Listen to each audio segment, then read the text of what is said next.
Hello everyone, मेरे channel में आप सबका स्वागत है। मेरा नाम है मृणालिनी।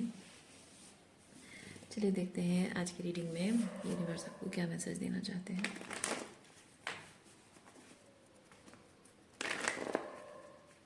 जी यूनिवर्स, प्लीज़ बताइए जो भी कलेक्टिव इस रीडिंग को देख रहे हैं उनके हाईएस्ट गुड के लिए आप उन्हें क्या बताना चाहते हैं। जी universe, thank you for your grace, thank you for the love, thank you for abundance, thank you for healing, thank you for transformation, thank you for guidance, thank you for clarity, thank you for validation, thank you for protection. Dear universe, thank you very much. Readings general reading है तो आपको जितना resonate करता है उतना ही लीजिए। जैसे आपको रेजोनेट करता है अकॉर्डिंगली आप रोल रिवर्स कर सकते हैं और जेंडर स्विच भी कर सकते हैं।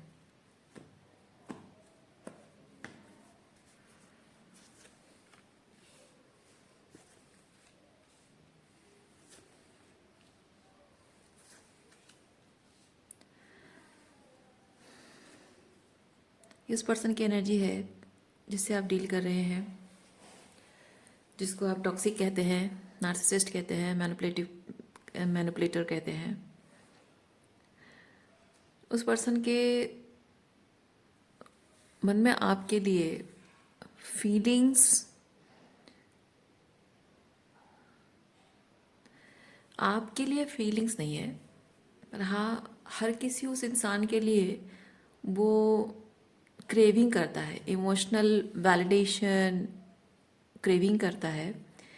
जो इंसान उसके लिए बिना सोचे समझे सारे एफर्ट्स लगाए, रिलेशनशिप का सारा बोझ अपने कंधों पर ले और उसे कोई जिम्मेदारी ना दे। ऐसा कोई पर्सन अगर हो जो उसके लिए ज़िंदगी आसान बना दे, तो ऐसे लोगों के प्रति उसकी इमोशनल क्रेविंग है। सो यस, अगर ऐसा है तो this person might be a narcissist.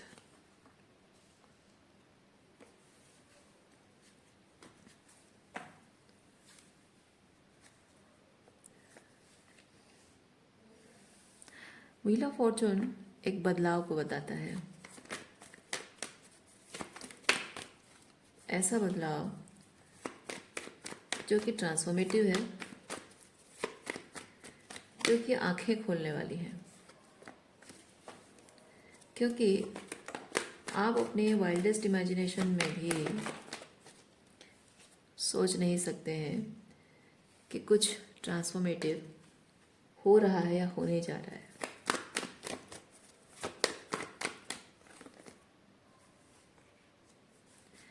और ये चीज़ बहुत टाइम से हो रहा है, आपको अंदाज़ा भी नहीं है कि ये चीज़ हो रहा है। और क्या हो रहा है? हो ये रहा है कि आप जिस पर्सन को toxic and narcissist and manipulator कह रहे हैं, ये पर्सन, आपको लगता है कि ये पर्सन आपसे प्यार नहीं करता, बल्कि उसको इमोशनल वैलिडेशन चाहिए और इसलिए शायद आपसे जुड़ा हुआ है, जो कि नार्सिसिस्ट करते हैं। बट शुरुआत से ही, जब से आप इस पर्सन से मिले हो, शुरुआत से ही ये पर्सन आपका दीवाना है। ओके हाँ, थोड़े से ऑब्सेशन है, थोड़े से ऑब्सेशन लेवल पे दीवानगी है इसकी।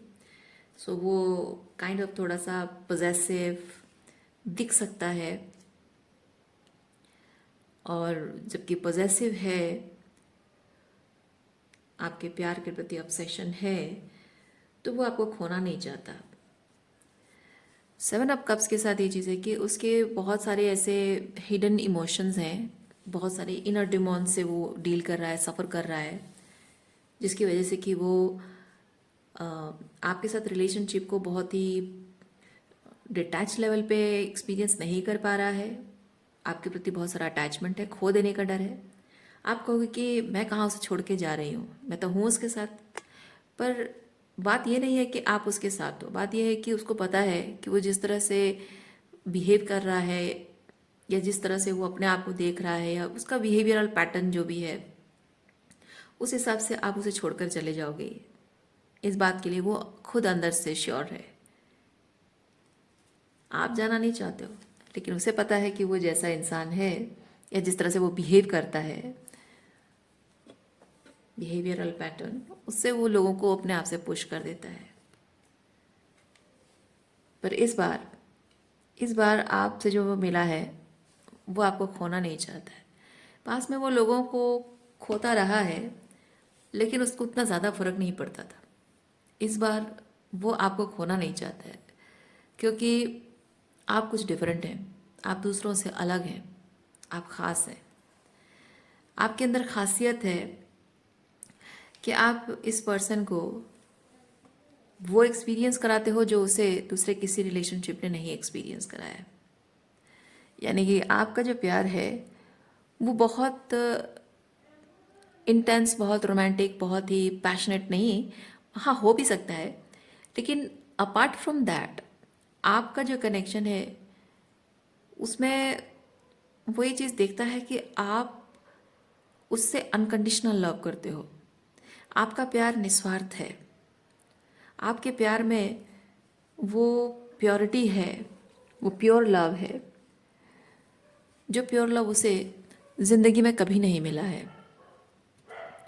आपका जो प्यार है सुपरफिशियल नहीं है, बहुत ही गूढ़ता है, आपकी बातों में बहुत गूढ़ता है, भावनाओं में बहुत डेप्थ है, जो कि आज तक किसी और दूसरे पर्सन के साथ उसने वो एक्सपीरियंस नहीं किया।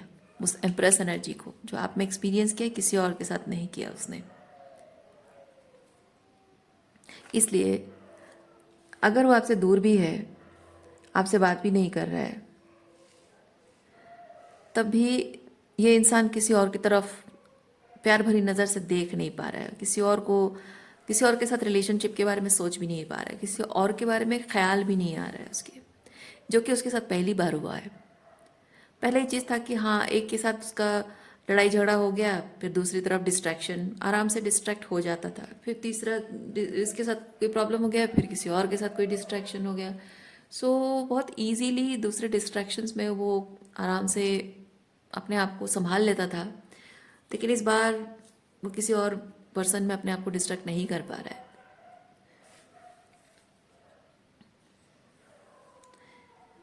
क्योंकि आप में उसे एग्जैक्टली वो पर्सन मिल गया है जिसे उसे लगता है कि my kind of person. Okay,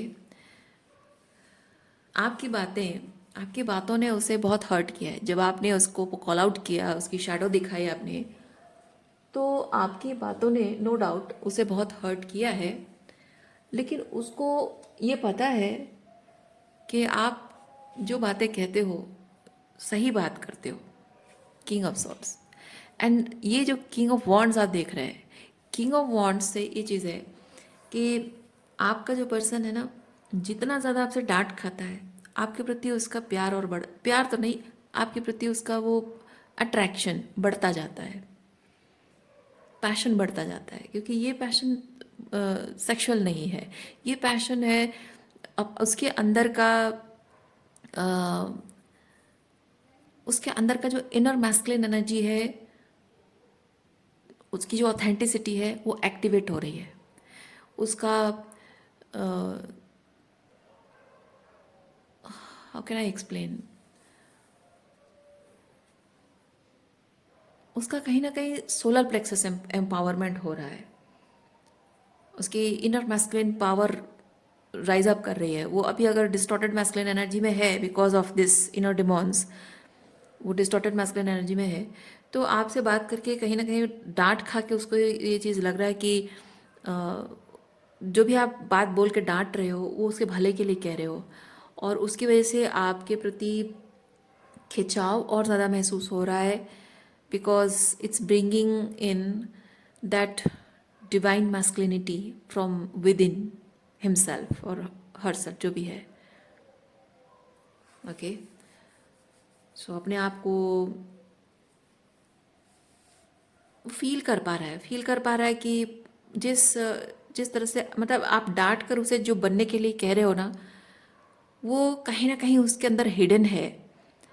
और क्योंकि उसके जैसे जैसे आप डांटते जा रहे हो, वो अग्री कर रहा है मन ही मन, भले भले बोल नहीं रहा है, लेकिन वो मन ही मन अग्री कर रहा है। और अग्रीमेंट का मतलब ही यही चीज़ है कि उसको मतलब उसकी मेमोरी, अपने आप के बारे में उसकी मेमोरी वापस आ रही है कि जिस चीज़ को बोल के डांट रहे हो, या फिर जो चीज़ आप उसे बनने के लिए कह रहे हो, वही चीज़ उसके अंदर है, हिडन है, छुपा हुआ है। दैट मीन्स उसकी कॉन्फिडेंस और बढ़ती जा रही है कि I am exactly like that person जो ये चाहती है मुझसे। ये एम्प्रेस जो चाहती है, मैं एग्जैक्टली वही पर्सन हूँ। और कहीं ना कहीं ये छुपा हुआ है because of this inner demands and insecurities. वो छुपा हुआ है, लेकिन अंदर ही अंदर वो क्या है कौन नहीं जानेगा, है ना। हर कोई इंसान जानता है कि मैं अंदर से कैसा हूँ और बाहर से दुनिया के लिए कैसा हूँ।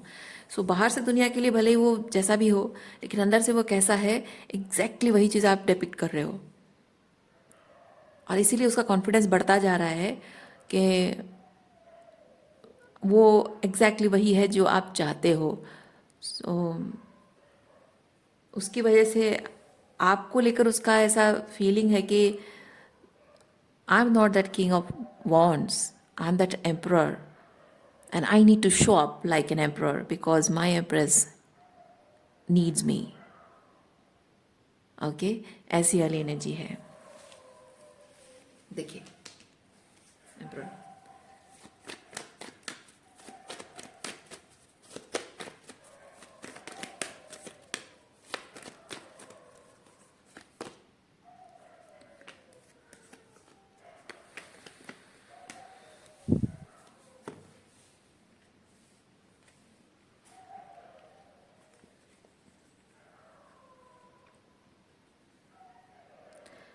हाँ पास्ट में आपको जेलस एनवियस फील कराने के लिए उसने दूसरी चॉइसेस ज़रूर किए हैं,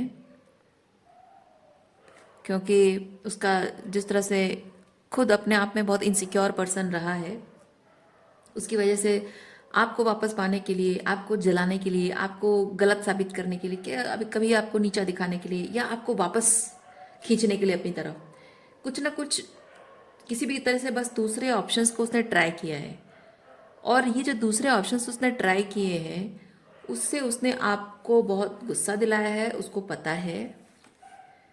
और अब उसको ये चीज़ फील हो रहा है कि अब आपका दिल जीतना है।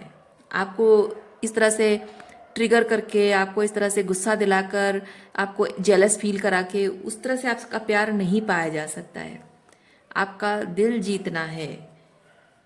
ओके, और दिल जीतने के लिए इस इंसान को वो करना पड़ेगा जो उसका ईगो उसे अलाउ नहीं करता है।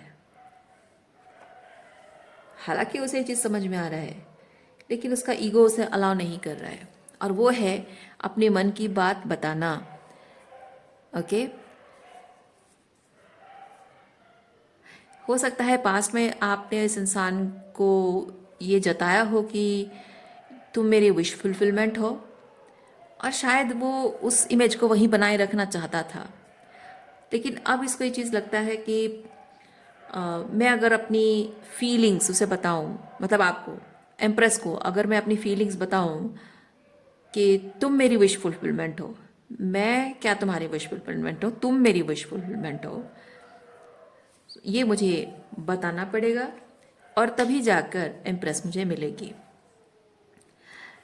लेकिन जैसे मैंने कहा कि थोड़े से ईगो इश्यूज़ हैं, और मैं फील कर रही हूँ ये ईगो इश्यूज़ डिज़ॉल्व हो रहे हैं। ये ईगो इश्यूज़ पास्ट में रहे हैं, बैकग्राउंड नॉइज़ के लिए मैं माफ़ी चाहती हूँ। ये ईगो इश्यूज़ रहे हैं, लेकिन अभी वो ईगो डिज़ॉल्व हो रहा है। अब ये जो बात है, ये आपसे कहने के लिए अब इसके मन में कोई झिझक नहीं है। पहले झिझक थी, अब नहीं है।